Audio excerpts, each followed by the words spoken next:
Hello students, welcome to our YouTube channel. Students, আজিৰ এই ভিডিঅ'টিত class 4ৰ নতুন গণিতৰ পাঠ 1 আকৃতি আৰু নক্সা এই পাঠটি মই তোমালোকক বুজাই দিবলৈ চেষ্টা কৰিম। গতিকে তোমালোকে ভিডিঅ'টি শেষলৈকে চাই থাকা।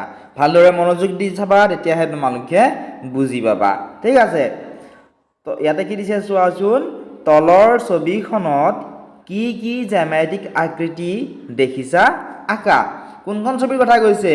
এই ছবিখনৰ কথা কৈছে। তোমালোকে চোৱাচোন, এই ছবিখনত কি কি জ্যামিতিক আকৃতি তোমালোকে দেখিবলৈ পাইছা, তোমালোকক আঁকিবলৈ দিছে। এতিয়া ইয়াতে চোৱাচোন, আমি কি দেখিবলৈ পাইছো যে আমি কি চুঙা দেখিবলৈ পাইছো, হয়নে? গতিকে এইটো এটা জ্যামিতিক আকৃতি হয়। গতিকে এইটো তোমালোকৰ মই ইয়াত আঁকিলে ভাল নহ'ব, তোমালোকে নিজে চেষ্টা কৰি ধুনীয়াকৈ আঁকিবা। ঠিক আছে? এনেকুৱা ধৰণে তোমালোকে আঁকিব লাগিব। নেক্সট চোৱা, এইটো হৈছে শংকু, হয়নে? এইটো চোৱাচোন কি হয়, শংকু। এইটো তোমালোকে ইয়াতে আঁকিব লাগিব। তোমালোকে ভালদৰে আঁকিবা, মোৰ ইয়াত বহুত বেছি ভাল নহ'ব আঁকোতে। ঠিক আছে? এনেকুৱা ধৰণে তোমালোকে আঁকি ল'বা। নেক্সট চোৱাচোন, এই বলটো চোৱা, কেনেকুৱা গোলা আকৃতিৰ, হয়নে? গতিকে তোমালোকে এনেকুৱা ধৰণে আঁকিব লাগিব। এইবিলাক আকৃতি আমি দেখিবলৈ পাইছোঁ। ঠিক আছে? নেক্সট চোৱাচোন, এইটো চোৱা, লুডুৰ যিটো ডাইচটো চোৱাচোন, এইটো তোমালোকে ইয়াতে আঁকিবা। ঠিক আছে? মোৰ বহুত বেছি ভাল নহ'ব, কাৰণ ইয়াত অলপমান আঁকিবলৈ মোৰ অসুবিধা হয়। গতিকে তোমালোকে ধুনীয়াকৈ আঁকিব লাগিব, চেষ্টা কৰিবা তোমালোকে আঁকিবৰ কাৰণে। ঠিক আছে? বহুত বেছি টান নহয়, তোমালোকে ইজিলি তোমালোকে আঁকিবলৈ পাৰিবা। তোমালোকে ধুনীয়াকৈ আঁকিবা। ঠিক আছে? এইটো চাবা, চাই এইটো এনেকৈ ইয়াতে আঁকিবা। আশা কৰিছোঁ এইখিনি বুজি পালা। ইয়াৰ আৰু বেলেগ বুজিবলগীয়া একো নাই। কি কি জ্যামিতিক আকৃতি দেখিছা তোমালোকক আঁকিবলৈ কৈছে। এতিয়া নেক্সটটো চোৱাচোন কি দিছে। নেক্সট দিছে যে তলত দিয়া বস্তুবোৰৰ জ্যামিতিক আকৃতিৰ নাম লিখা। তলত দিয়া এই বস্তুবোৰৰ জ্যামিতিক আকৃতিৰ নাম লিখিব দিছে। এতিয়া চোৱা, এইটো কি হয়? ঘনক, হয়নে? গতিকে এইটো কি হয়? ঘনক। গতিকে ইয়াত কি লিখিছোঁ? ঘনক বুলি লিখিছোঁ। ঠিক একেধৰণে এইটো আমি জানো কি হয়? শংকু। গতিকে জ্যামিতিক আকৃতি কি হ'ব? শংকু। এইটো চোৱাচোন, এইটো কেনেকুৱা? গোলাকৃতিৰ, হয়নে? গতিকে লিখিবা গোলাকৃতি বুলি। ঠিক আছে? এনেকুৱা ধৰণে তোমালোকে লিখিব লাগিব। নেক্সট চোৱাচোন, এইটো চিত্ৰ চোৱা, এইটো কি হয়? আয়তীয় ঘনক, হয়নে? গতিকে তোমালোকে ধুনীয়াকৈ লিখিবা আয়তীয় ঘনক বুলি। এতিয়া নেক্সট চোৱাচোন, এইটো কি হয়? চুঙা। গতিকে ইয়াত কি আকৃতিৰ? চুঙা আকৃতিৰ। এইটো কি হয়? আয়তীয় ঘনকে হ'ব এইটো। ঠিক আছে? আৰু এইটো কি হ'ব? কেৰম বৰ্ডখন হ'লে হ'ব ঘনক। গতিকে আশা কৰিছোঁ তোমালোকে বুজি পাইছা। এনেকুৱা ধৰণে তোমালোকে আকৃতিবোৰৰ নামখিনি লিখিবলৈ লাগিব। এতিয়া ঘনক আৰু আয়তীয় ঘনকনো কি হয়, আমাক ইয়াত ধুনীয়াকৈ দি থোৱা আছে। তোমালোকে মনোযোগ দি চাবা, তেতিয়াহে তোমালোকে বুজি পাবা। ইয়াতে চোৱা, ঘনক আৰু আয়তীয় ঘনক। এই চিত্ৰটোত চোৱাচোন, ইয়াতে কি আছে? ঘনক এইটো, আৰু এয়া হৈছে আয়তীয় ঘনক। ঠিক আছে? ঘনক বুলি ক'লে তোমালোকে জানিবা, এনেকুৱা হ'লে কি হ'ব? ঘনক। আৰু এনেকুৱা যদি হয় কি হ'ব? এইটো আয়তীয় ঘনক। এতিয়া মই অলপ জুম কৰি তোমালোকক দেখাই দিছোঁ, তোমালোকে চোৱাচোন। এতিয়া মই তোমালোকক জুম কৰি দেখাইছোঁ যে চুক কোনকেইটা। ঠিক আছে? চুক কিমানটা আছে? আয়তীয় ঘনকৰ মনত ৰাখিবা, বা ঘনক বা আয়তীয় ঘনকৰ চুক 8টা থাকে। ঠিক আছে? তোমালোকে চোৱা, এইটো এটা চুক, দুটা হ'ল, হয়নে? নেক্সট চোৱা, এইটো এটা চুক, 3টা, এইটো এটা চুক, 4টা। তাৰপিছত চোৱা, এইটো এটা চুক, 5টা, এইটো এটা চুক, 6টা, 7টা, 8টা। ঠিক আছে? ঘনকৰ হৈছে এইকেইটা চুক, তোমালোকে মনত ৰাখিবা। ঠিক আছে? কিমানটা পালোঁ আমি? 8টা চুক পালোঁ, হয়নে? এই 8টাক কি বুলি কোৱা হয়? চুক বুলি কোৱা হয়। তোমালোকে মনত ৰাখিবা কোনকেইটা চুক বুলি কোৱা হয়। এতিয়া তোমালোকৰ বহুতৰে ডাউট থাকি যাব যে এইটো এটা বা এইটো এটা কিহৰ কাৰণে চুক নহয়। চুক মানে কি? চুক মানে হৈছে কোন, হয়নে? গতিকে চুক হ'ব নোৱাৰে এইকেইটা। ঠিক আছে? এইটো আৰু এইটো চুক নহয়। ইয়াত আমি চিত্ৰত এনেকুৱা ধৰণে দেখাৰ কাৰণে আমি চুক যেন দেখা পাইছোঁ, কিন্তু এইকেইটা চুক নহয়। ঠিক আছে? যিকেইটাত মাৰ্ক কৰি থোৱা আছে এইকেইটাহে ইয়াৰে চুক। ঠিক একেধৰণে তোমালোকে আয়তীয় ঘনকটো চোৱাচোন। আয়তীয় ঘনকৰ চুক কোনকেইটা তোমালোকে চোৱা। আয়তীয় ঘনকৰ চুক চোৱা, ইয়াৰেও চুক কেইটা? ইয়াৰেও চুক হৈছে 8টা। সেই চুক কেইটা চোৱা, 1টা, 2টা, তাৰপিছত চোৱা 3টা, 4টা, হয়নে? ঠিক একেধৰণে ইয়াতেও 1টা, 2টা, 3টা, 4টা। টোটেল কিমানটা চুক হ'ল? 8টা চুক হ'ল।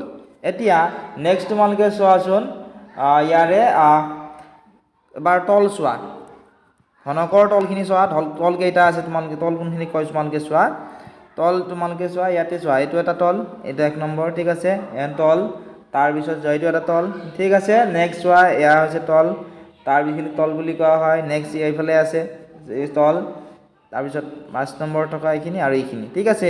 1 2 3 4 5 লিখি দিয়া, এইখিনি কি হয়, তল হয়। গতিকে তল কিমানখন, আয়তীয় ঘনকৰ তল হৈছে 6খন, ঠিক আছে। ধৰণে আয়তীয় ঘনকৰ তল তোমালোকে চোৱাচোন, আয়তীয় ঘনকৰ তল হৈছে এইটো চোৱা, 1 এইটো এটা তল, ঠিক আছে।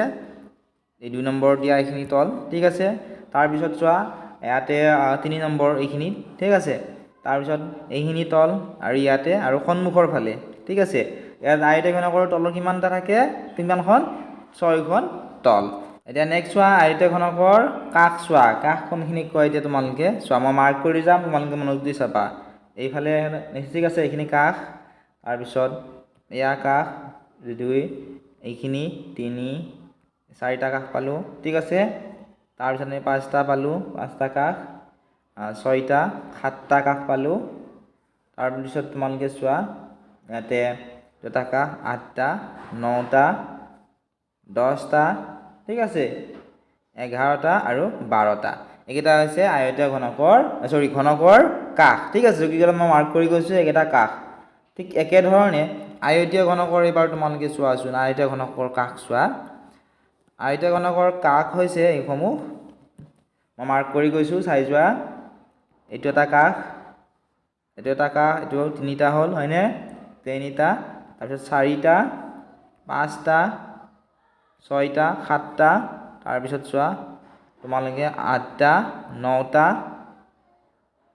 10, তাৰপিছত চোৱা 11, হয়নে।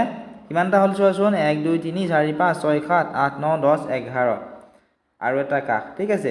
টোটেল কিমানটা কাষ হ'ব, টোটেল কাষ হ'ব 12টা। এনেকুৱা ধৰণে তোমালোকে এইটো এটা কাষ হ'ব, ঠিক আছে। টোটেল 12টা কাষ। আশা কৰিছোঁ তোমালোকে এইখিনি বুজি পালা। গতিকে তোমালোকে চোৱাচোন, এটা ঘনক বা আয়তীয় ঘনকৰ তল কিমানখন থাকে, 6খন তল থাকে। প্ৰত্যেকতে কিমানখন তল আছে, 6খন তল। চুক 8টাকৈ থাকে আৰু 12টাকৈ কি থাকে, কাষ থাকে। অৰ্থাৎ আয়তীয় ঘনক বা আয়তীয় ঘনক হ'বলৈ কি থাকিব লাগিব, 6টা তল, 6খন তল, 8টা চুক আৰু 12টা কাষ থাকিব লাগিব। এটা ঘনকৰ আটাইকেইখন তল বৰ্গ, আৰু কি হয়, আটাইকেইখন তলে কি হয়, বৰ্গ। আৰু আয়তীয় ঘনকৰ আটাইকেইখন তল একোটা হৈছে আয়ত, ঠিক আছে। এতিয়া নেক্সট চোৱাচোন কি দিছে, কেইটামান ঘনক আৰু আয়তীয় ঘনকৰ উদাহৰণ চাওঁ আহা। ইয়াতে কেইটামান ঘনক আৰু আয়তীয় ঘনকৰ আমাক উদাহৰণ দিছে। এতিয়া কোনটো ঘনক কোনটো আয়তীয় ঘনক তোমালোকে কেনেকৈ জানিবা। গতিকে তোমালোকে চোৱা, এইটো কি হয়, এইটো এটা লুডু গুটি, এইটো কি হ'ব, এইটো কি হয়, লুডু গুটিটো হ'ব ঘনক, ঠিক আছে। তোমালোকে কাঠ পেঞ্চিলেৰে বিচৰা কিতাপখনতো লিখি ল'ব পাৰা, এইটো কি হ'ব, ঘনক।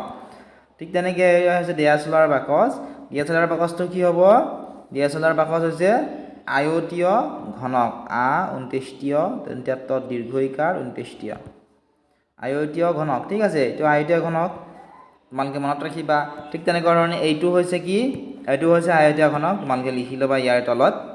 আৰু এই যিখন কেৰম বৰ্ড আছে, কেৰম বৰ্ডখন কি হ'ব, এইখন হৈছে ঘনক, ঠিক আছে। গতিকে এই উদাহৰণবোৰ তোমালোকে জানিব লাগিব। এতিয়া তোমালোকে এইখিনি মনত ৰাখিবা যে এটা ঘনকৰ কি হয়, আটাইকেইখন তল বৰ্গ, আৰু আয়তীয় ঘনকৰ আটাইকেইখন তল একোটা হৈছে আয়ত, ঠিক আছে। নেক্সট চোৱা, নেক্সট কি দিয়া আছে, গোলাকৃতি, হয়নে। এইটো কি হয়, গোলাকৃতি, হয়নে নহয়, তোমালোকে চোৱাচোন। গোলাকৃতি, এনেকুৱা ধৰণৰ আকৃতিবোৰ কি আকৃতি বুলি কোৱা হয়, গোলাকৃতি বুলি কোৱা হয়। গতিকে নেক্সট চোৱা, গোলকৰ কোনো কি নাথাকে, কাষ আৰু চুক নাথাকে। অৰ্থাৎ এই যিটো গোলাকৃতিৰ যিটো বস্তু আমি দেখাবলৈ পালোঁ, ইয়াত কিবা কাষ আৰু চুক আছে নেকি, তোমালোকে চোৱাচোন, কাষ আৰু চুক আছে নেকি। মই অলপ আগত কাষ কি হয় চুক কি হয় দেখাই দিলোঁ নহয়, কাষ আৰু চুক ইয়াতে নাই। ইয়াৰ তল কেইখন, ইয়াৰ তলো হৈছে মাত্ৰ এখন, আৰু গোলাকৰ তল কিন্তু সমতল নহয়। এইটো চোৱাচোন, এই গোলকটোলৈ মন কৰা, এইটো গোলাকৃতি হয়নে নহয়, এই গোলাকৃতিৰ এইটো তলটো সমান হয়নে, সমান নহয়। সেইকাৰণে কৈছে সমান নহয় কাৰণে সমতল নহয় বুলি কৈছে। আৰু যিহেতু সমতল নহয়, এই তলখনক কি বুলি কোৱা হয়, এই তলখনক বক্ৰতল বুলি কোৱা হয়, ঠিক আছে। তোমালোকে মনত ৰাখিবা। এতিয়া গোলাকৃতিৰ বস্তুৰ আমাক উদাহৰণ দিবিলাক দি থোৱা আছে তোমালোকে চোৱাচোন এইবোৰ হৈছে গোলাকৃতি বস্তুৰ উদাহৰণ এইবোৰ হৈছে গোলাকৃতি বস্তুৰ উদাহৰণ যেনে মাৰ্বলটো বা গোলকটো বা তৰমুজটো হয়নে এইবোৰ কেনেকুৱা বা ফুটবলটো এইবোৰ কেনেকুৱা গোলাকৃতি গতিকে গোলাকৃতি বস্তুৰ উদাহৰণ যদি পৰীক্ষাত আহে তোমালোকে এইবিলাক লিখিবলৈ লাগিব এতিয়া চোৱা চুঙা চুঙা কেই ধৰণৰ চুঙা হৈছে দুই ধৰণৰ এটা ধৰণৰ চুঙাৰ কি থাকে এমূৰ বন্ধ থাকে এমূৰ মানে হৈছে এটা মূৰ ঠিক আছে এটা মূৰ কি থাকে বন্ধ থাকে আৰু এক ধৰণৰ চুঙাৰ কি থাকে দুয়ো মূৰ খোলাই থাকে যেনে তোমালোকে এই চিত্ৰ দুটাত চোৱাচোন এই চিত্ৰটোত তোমালোকে ভালদৰে চোৱা এই চিত্ৰটোত কি আছে এটা মূৰ কি হৈ আছে এটা মূৰ তোমালোকে চোৱাচোন এটা মূৰ কি হৈ আছে খোলা হৈ আছে আৰু আনটো মূৰ কি হৈ আছে বন্ধ হৈ আছে ঠিক একেধৰণে এই চিত্ৰটোত তোমালোকে চোৱাচোন এই চিত্ৰটোতো কি হৈ আছে দুটা মূৰৰ দুটা কাষ ঠিক আছে দুটা কাষ কি হৈ আছে খোলা হৈ আছে ঠিক আছে তোমালোকে মনত ৰাখিবা চুঙা কেই ধৰণৰ চুঙা দুই ধৰণৰ নেক্সট লিখা আছে যে এমূৰ বন্ধ চুঙাৰ তল দুখন এমূৰ বন্ধ চুঙাৰ তল কিমানখন দুখন কি এখন হৈছে সমতল আৰু আনখন হৈছে বক্ৰতল ঠিক আছে সমতল কোনখিনি এইখিনি হৈছে সমতল আৰু বক্ৰতল হৈছে এইখিনি ঠিক আছে ঠিক একেধৰণে দুই মূৰ খোলা চুঙাৰ তল কিমানখন তল এখন দুই মূৰ খোলা চুঙাৰ তল এখন এই তলখন কি হয় বক্ৰতল ঠিক আছে কাৰণ ইয়াৰ দুটা মূৰ কি হৈ থাকে খোলা হৈ থাকে তোমালোকে চাবাচোন কালভাৰটো চাবা তোমালোকে অলপমান ইয়াৰে আইডিয়া পাবা এতিয়া নেক্সট চোৱাচোন এখন সমতল আৰু আনখন কি হয় বক্ৰতল অৰ্থাৎ এমূৰ বন্ধ চুঙাৰ কি হয় এখন সমতল থাকে আৰু আনখন থাকে বক্ৰতল আৰু তোমালোকে চোৱাচোন ইয়াৰে কি নাথাকে ইয়াৰে কাষ দুটা থাকে হয়নে কাষ দুটা কি এইটো এটা কাষ আৰু এইটো এটা কাষ হয়নে নহয় কিন্তু ইয়াৰে চুক আছে জানো ইয়াৰে চুক কিন্তু নাই এইবোৰক কিন্তু চুক বুলি নকয় তোমালোকে বহুতে ভাবিব পাৰা যে এইটো এটা চুক বা এইটো এটা চুক এইটো এটা চুক এইটো এটা চুক এইকেইটা কিন্তু চুক নহয় ঠিক আছে তোমালোকে মনত ৰাখিবা চুক নাথাকে নেক্সট তোমালোকে চোৱাচোন দুই মূৰ খোলা চুঙাৰ তল কিমানখন দুই মূৰ খোলা চুঙাৰ তল হৈছে এখন সেইখন হৈছে বক্ৰতল ঠিক আছে বক্ৰতলৰ কি হয় কাষ দুটা কাষ কিমানটা বক্ৰতলৰ কাষ দুটা আৰু ইয়াৰো কিন্তু চুক নাই ঠিক আছে চুক আছে জানো ইয়াৰে চুক ইয়াতেও নাই এইবোৰক কিন্তু চুক বুলি নকয় মই আগতেও ক'লো নহয় ইয়াৰেও চুক নাই তোমালোকে মনত ৰাখিবা